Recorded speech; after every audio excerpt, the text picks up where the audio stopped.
We know it's a global trend to learning Chinese, but most of people knows to learn Chinese is hard.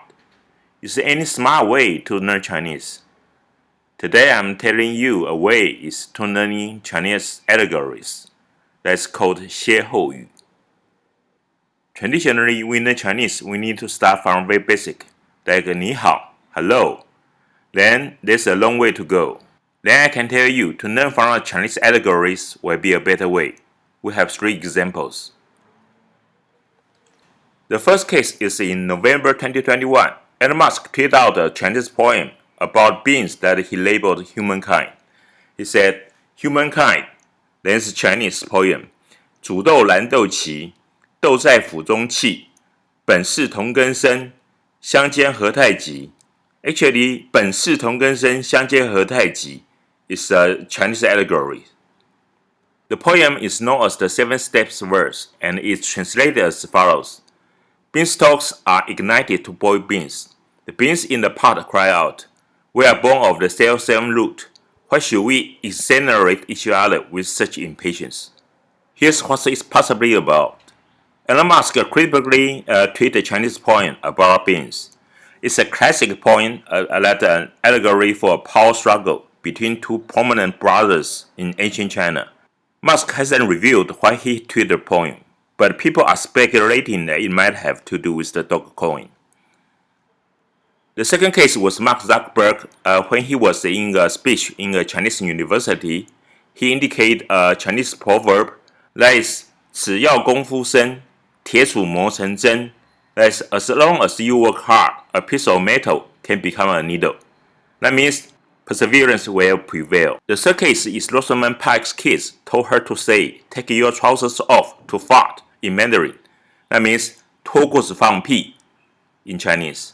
脱裤子放屁 or taking your trousers off to fart, it sounds very rude, but it's a very direct way to mention something like English idiom, to gild painted lily, or to overegg the pudding, or to put butter on bacon. 歇后语 or Chinese allegories is a so-called 2-part allegorical saying. For the first part, always stated is descriptive. For example, 本是同根生, and the second part, often unstated. For example, 相煎何太急, that carry the message. So that the Chinese always, when you say the first part, then he immediately recognizes the second part. That's why during the speech, when Mark Zuckerberg in the Chinese university, he mentioned about the first part, then the Chinese audience immediately laughing. So how we can utilize these allegories during the communication with the Chinese? Like this, 本是同根生，相煎何太急.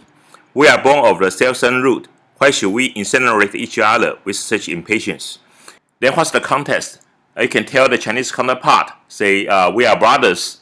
This month you raised the unit price up to 10%. It's really too much. 本是同根生，相煎何太急. Then the Chinese immediately understand what you mean.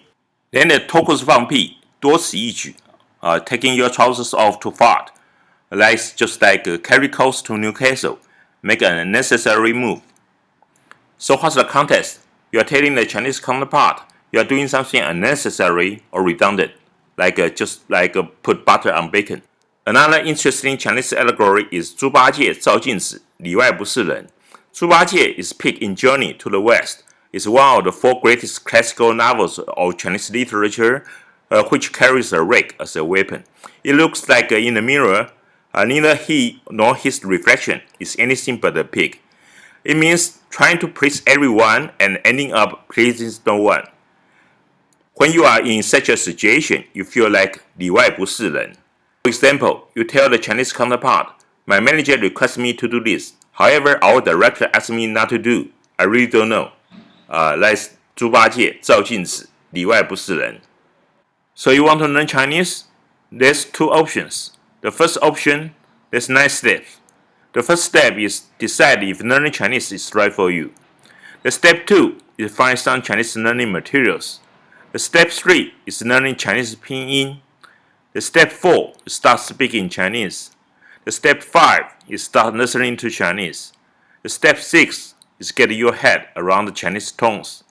The step 7 is start learning Chinese characters. Step A is mimic native Chinese speakers. The final step is practice Chinese every day. So with this option, the pro is professional. The con, we know, is very hard.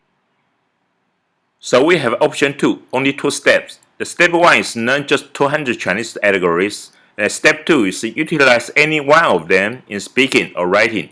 Writing is copy-paste together with your English. The pro is easy, quick, and smart. And I don't see there's any cons.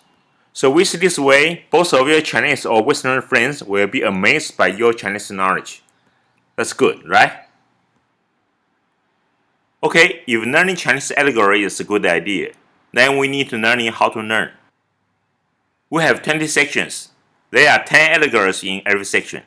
We also have a quiz. There's 5 in every section. We also have real-time exercise. There's 4 in every section. So the process for every section, that's 10 allegories. First, we learn the allegories, then you can make some note. Then you can have some self-quiz. After the self-quiz, you can have some real-time exercise. Then you get a score. Then you understand how you learn. Then totally there are 200 allegories. So why not to follow these people to learn Chinese allegories? If you want to find a more simple way to utilize Chinese, or you want to directly touch the core of Chinese language and culture, then this course is definitely designed for you.